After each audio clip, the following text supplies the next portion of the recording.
The Secretary to the Government of the Federation, George Akume, today warned against the continued closure of schools due to insecurity, saying it poses a serious threat to Nigeria's education system and long-term national stability. He added that shutting down schools in unsafe areas not only disrupts learning, but also deepens the country's education crisis. The SGF stated this at the first triennial meeting of the Nigerian Interreligious Council in Abuja. The SGF called for the strengthening of government policies on safe schools and violence-free learning environments. According to him, it is impossible to encourage children to learn when schools are not secure.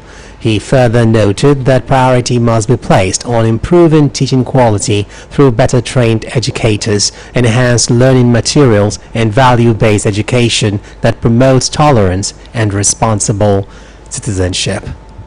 The federal government on Wednesday banned recipients of honorary degrees from prefixing doctor to their names in official, academic, or professional usage. It declared that the use of the title by such recipients constitutes a misrepresentation of academic credentials, which will henceforth be treated as academic fraud, with attendant legal and reputational consequences. The Minister of Education, Tunji Alausa, disclosed this today at the Presidential Villa, Abuja, while briefing State House correspondent on two Federal Executive Council approvals that had not been announced at the last cabinet meeting, which held on 30th of April. Alausa, who appeared alongside the Minister of State for Education, Professor Suwaiba Ahmad, said the Federal Executive Council approved a uniform policy for the award and use of honorary degrees by Nigerian universities. He added that Federal Ministry of Education and the National Universities Commission (NUC) will issue a circular to all vice chancellors, registrars, and governing councils in this regard. The House of Representatives today criticized the Nigerian Communications Commission (NCC) over what lawmakers described as weak regulatory oversight. It blamed the agency for the persistently poor quality of telecom services across the country. The lawmaker said the regulator had failed to effectively enforce standards that would compel service providers to deliver reliable connectivity, warning that the situation poses risks to lives and property, especially in emergencies. The resolution followed the adoption of a motion of urgent public importance moved by Hamadu Jaha, who represents Chibok, Damboa, Goza Federal Constituency of Borno State. He further stressed the central role telecommunications play in Nigeria's economy and daily life, while lamenting the widening gap between subscriber expectations and actual service delivery. Meanwhile, the House of Representatives today called on relevant government agencies to tighten the enforcement of safety regulations governing the siting of gas filling stations and retail outlets amid growing concern over recurring explosions in residential areas. The resolution followed the adoption of a motion of urgent public importance moved by Adeshola Adedayo, who represents Apapa Federal Constituency of Lagos State, during plenary. Moving the motion, Adedayo drew attention to a recent gas explosion in his constituency, describing it as another example of the dangers posed by poorly regulated facilities. He expressed sadness over the incident, which occurred in the early hours of Tuesday, May 5th, 2026 in Apapa, Lagos State. And according to him, the explosion happened at a site where the construction activities were ongoing behind two shops, causing widespread destruction and injuries. He decried that the frequency of such incidents has become a source of worry, particularly in densely populated urban communities. Nigeria and Somalia have reaffirmed their commitment to deepening bilateral relations and expanding cooperation in security, economic development, and migration management. This follows a meeting between the Permanent Secretary of the Ministry of Foreign Affairs, Ambassador Dunoma Hamad, and the Somali Ambassador to Nigeria, Mohammed Osman Mohammed, at the ministry's headquarters in Abuja. According to a statement issued today and signed by the ministry spokesperson Kimiebi Ebiemfa, Ambassador Ahmed said Nigeria remains ready to strengthen diplomatic engagement with South Somalia, noting that the interaction would further consolidate the cordial ties between both countries. The Somali ambassador stressed the need for closer collaboration, particularly in intelligence sharing, security cooperation, and institutional capacity building. He also briefed the Nigerian side on the current security situation in Somalia and expressed appreciation for Nigeria's continued support and that of the international community in safeguarding Somalia's sovereignty and territorial integrity. The Nigeria Police Force has urged citizens to report any officer found on duty without a visible name tag. This comes after the Inspector General of Police, Olatunji Disu, ordered strict compliance with Section 50, Subsection 4 of the Nigeria Police Act 2020, which makes it mandatory for all personnel to wear name tags while on duty. The Force Complaint Response Unit reinforced the directive in an official communication on its social media handles today, calling on the members of public to promptly report violations. This latest directive forms part of wider reforms by the current police leadership to improve discipline and foster better police-community relations across the country. This broadcast of Newscope comes to you from the Broadcasting Corporation of Oyo State, Ibadan. The immediate past Minister of Power, Chief Adebayo Adelabu, has reconfirmed his aspiration to become the standard-bearer of the All Progressives Congress (APC) in the party's governorship primary election.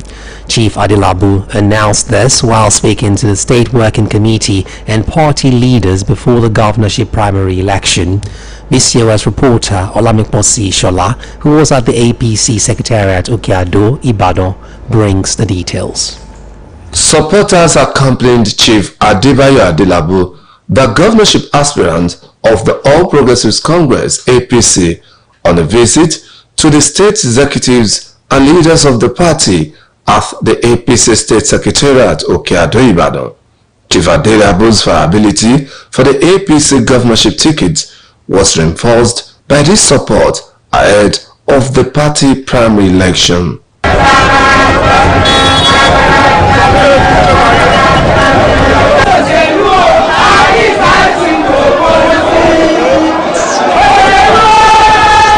During his address to stakeholders, Chief Adelabu stated that his intention to acknowledge and thank the party leadership for their support extended to him while serving as Minister of Power. He solicited leaders and members' support during the APC direct governorship primary election. What I want to take away here is that the party is supporting aspiration. I've been supporting the party in the last 12 years, since 2014-2015, when I joined the party. So they are all known to me, and I'm also known to them. And I've already let them know that party is supreme. The party gives that to government. And my own administration, God willing, I'm going to carry them along in all my policies and activities. And I let them know that the competition or election for governorship of Oyo State by the progressives goes beyond governorship election. Chief Adelabu further clarified his stance, dismissing allegations that he insulted the Oluyole and reaffirming Oba Rashidi Ladoja as his father. I never disrespected my father, my mentor, my parliamentary. It's like a father to me. I have great respect for the culture and tradition of Ibadan. I'm a true born. I'm a true son of Ibadan land. I'm a title chief of Ibadan land. And I will never disrespect or insult the Ibadan chief. We share a relationship that goes beyond politics. In fact, we are families. In separate remarks, the APC State Chairman Dr. Moses Adeyemo and State Publicity Secretary Alhaji Oluyole Shadari, alongside other party leaders, emphasized the need for members to preserve peace and drive progress within the party. Chief Adelabu received appreciation for his role in supporting the smooth implementation of the party activities.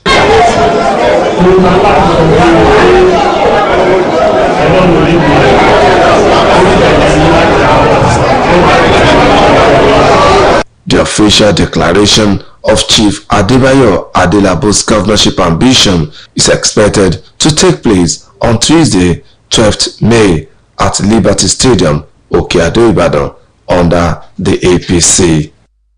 Olamiposi Ishola, BCS News. For 50 years, Maltina has been that vitamin-enriched malt drink that champions nourishment and happiness.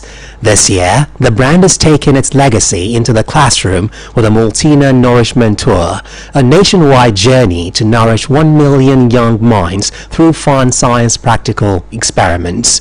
The tour blends nutrition education with hands-on STEM learning, designed to show students how vitamins, minerals, and positive energy power both the body and the mind. So far, the initiative has reached over 227,000 students through school visits and pop-up activations nationwide, having kick-started in Lagos.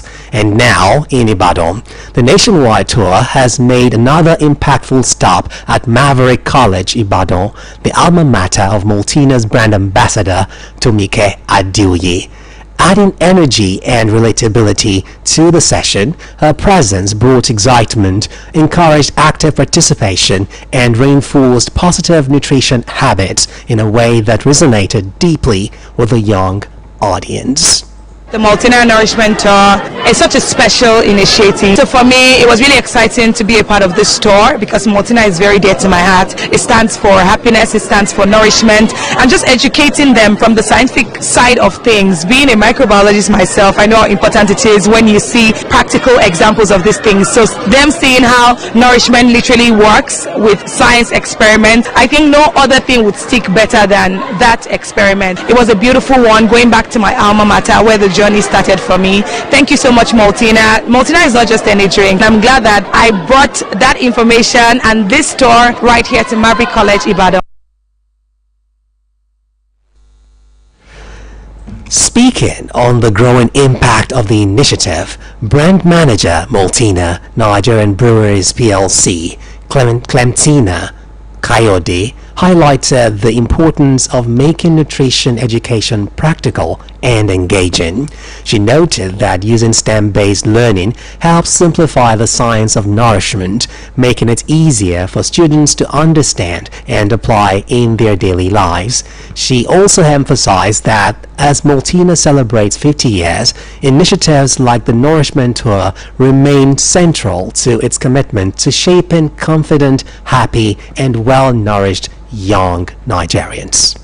The Maltina Nourishment Tour is a roving school science initiative that is designed to teach children through hands-on experiments. These experiments are designed in a way that it explains clearly to the children the science of nourishment.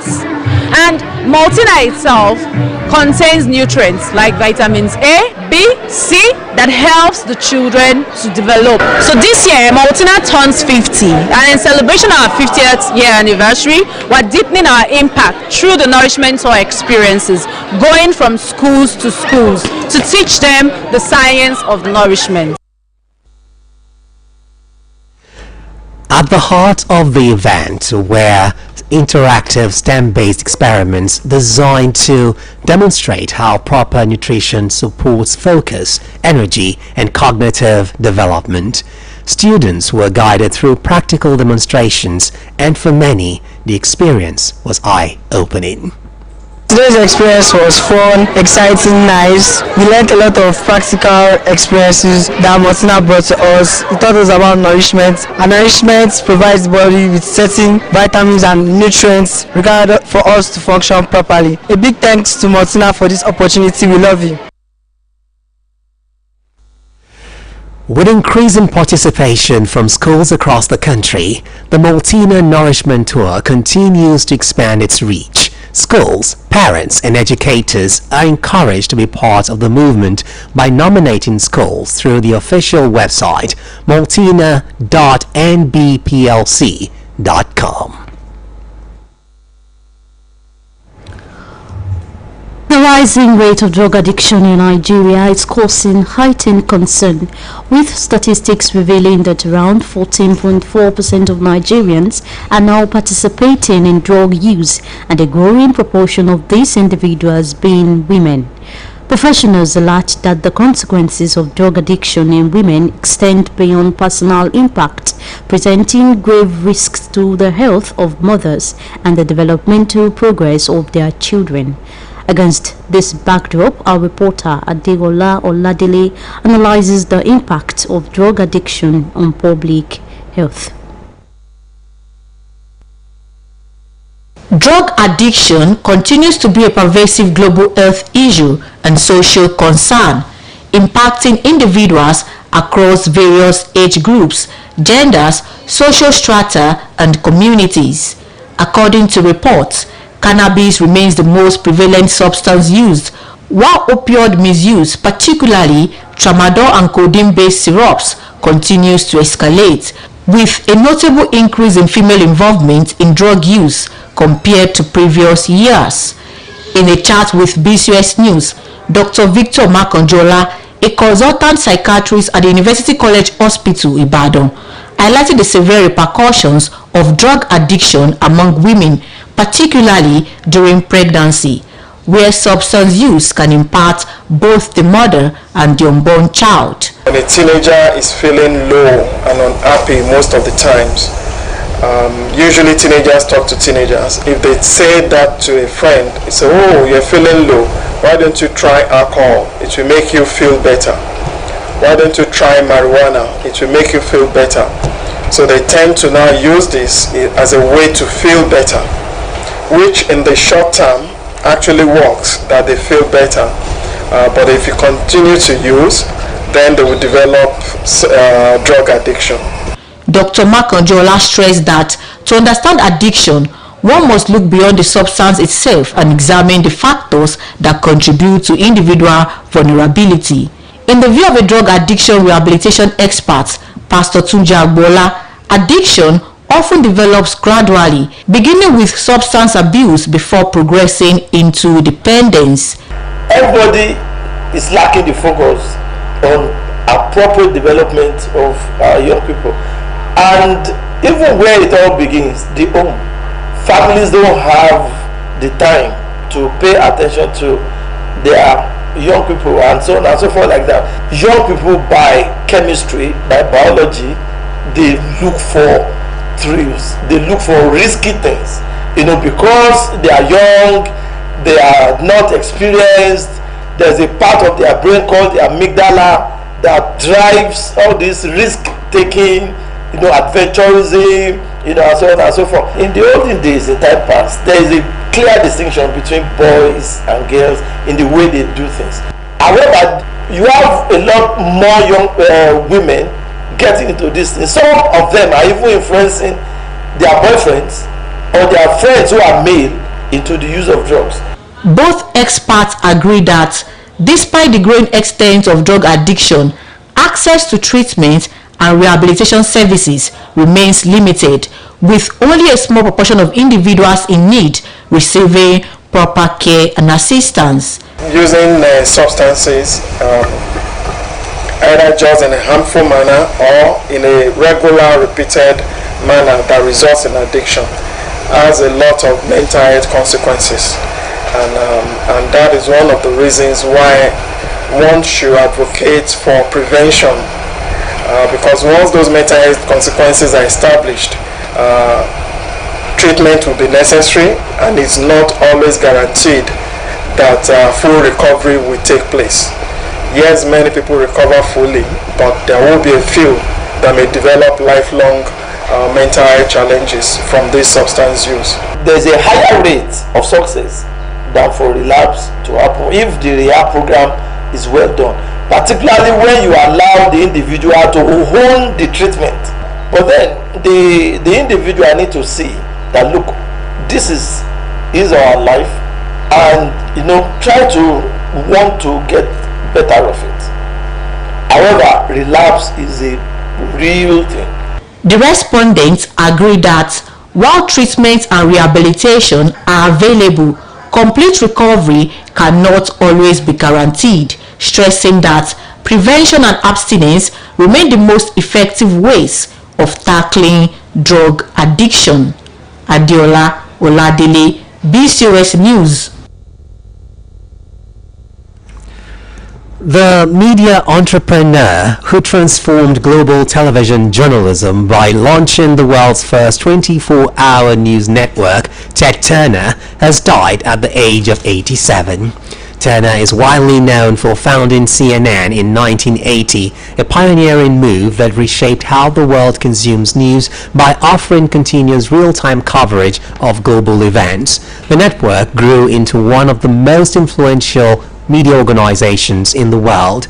The statement from Turner Enterprises today said Turner's vision changed journalism forever by making news immediate, global, and constant. Turner's death marks the passing of one of the most influential figures in modern media history, whose bold vision permanently changed television news and global communication. On the foreign scene, Chinese Foreign Minister Wang Yi has called for the Strait of Hormuz to be reopened as soon as possible in talks with its Iranian counterpart. To end this edition of Newscope, here again are the top stories.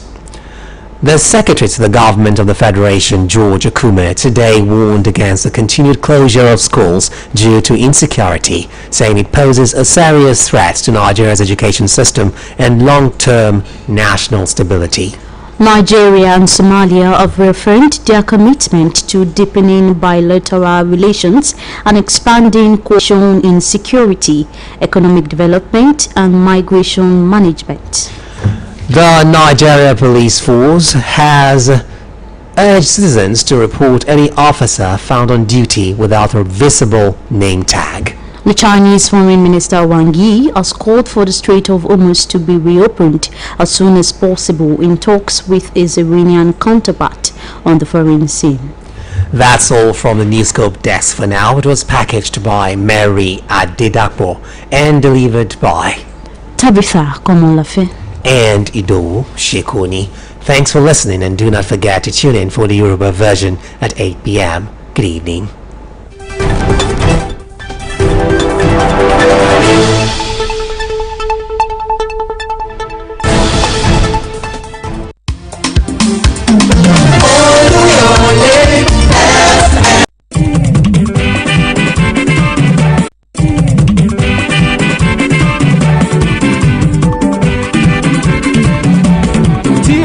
Gbogbo ẹni fẹ́ ṣàríyá o, gbogbo ẹni fẹ́ ṣàjọ̀dún, àbẹ́ni fẹ́ ṣèpàdé o, gbogbo ẹni fẹ́ ṣènáwó. BCOS event grand, òun ni ẹ máa bọ̀. BCOS event grand, òun ló kájú ẹ̀ fún gbogbo ayẹyẹ. Èyí tẹ́yin bá fẹ́ ṣe, BCOS event grand, òun ni ẹ máa bọ̀ o. Bóyá wá gbé mi débẹ̀ yóò, ilé akéde. Bóyá wá gbé mi débẹ̀ yóò, BCOS event grand. BCOS event grand níbi tílẹ̀ ti tẹ́jú, àyè ìgbọ́kọ̀sí ń bẹ ìyẹn pọ̀ jaburata. BCOS event grand ìyẹn nílé akéde, oríta Báṣọ̀run nílùú Ìbàdàn. BCOS event grand òun ni ẹ máa bọ̀ o. Ohun tá à ń sọ ni pé fónírúurú ayẹyẹ tẹ́yin bá fẹ́ ṣe, ó ti wù kó fẹjú tó, BCOS event grand òun ló kájú ẹ̀, òun ló káàtó. Ṣókùn àgbà lẹ́yìn fẹ́ ṣe ni, tàbí ìgbéyàwó, tàbí birthday, tàbí open year crusade, ó sì jẹ́ book launch ní tiyín ni, ẹ máa bọ̀. Ẹ̀yin sá ti kàn sí wa ní yàrá kẹrin commercial department BCOS ilé akéde, tàbí kẹ́ ẹ pè sórí BCOS customer care line tololong 0915-870-3300. BCOS event grand, ilé àríyá fáwọn tó mọ bó ṣe ń lọ. ìyá àṣàfà ló lèrè ayò yìí ó ti yá. Gbégbé àṣà pẹ̀lú níyì àṣàfà, ètò tí ó máa sọ nípa àṣà àti ìṣe ilẹ̀ Yorùbá ní gbogbo ọjọ́ Thursday níkànnì Olúyọ̀lé 98.5 FM láago 4 sáago 5 ìrọ̀lẹ́ ọjọ́ Thursday ọ̀sọ̀ọ̀sẹ̀ pẹ̀lú níyì àṣàfà tí ó máa jẹ́ atọ́kùn ètò. Abala méjì ní pẹpẹ àṣà pín sí. Abala àkọ́kọ́ ni ọ̀rọ̀ àgbà. Bọ́mọdé bá láṣọ bí àgbà kó lè lákìsà bí àgbà. Ẹ jẹ́ ká jọ gbọ́rọ̀ àgbà látẹnu bàbá Akilẹ̀. Bàbá Akilẹ̀ ni ó mọ bá wa sọ̀rọ̀ àgbà lọ́sọ̀ọ̀sẹ̀ lórí ìkànnì Olúyọ̀lé 98.5 FM. Abala kejì ni ẹ ń bá mọ̀wẹ̀ ẹ jẹ́ àjọ kan omi níbi táwọn èèyàn ti máa mú ìbéèrè lọ́lọ́kan ọ̀jọ̀kan láti ṣeré ọpọlọ táwọn ará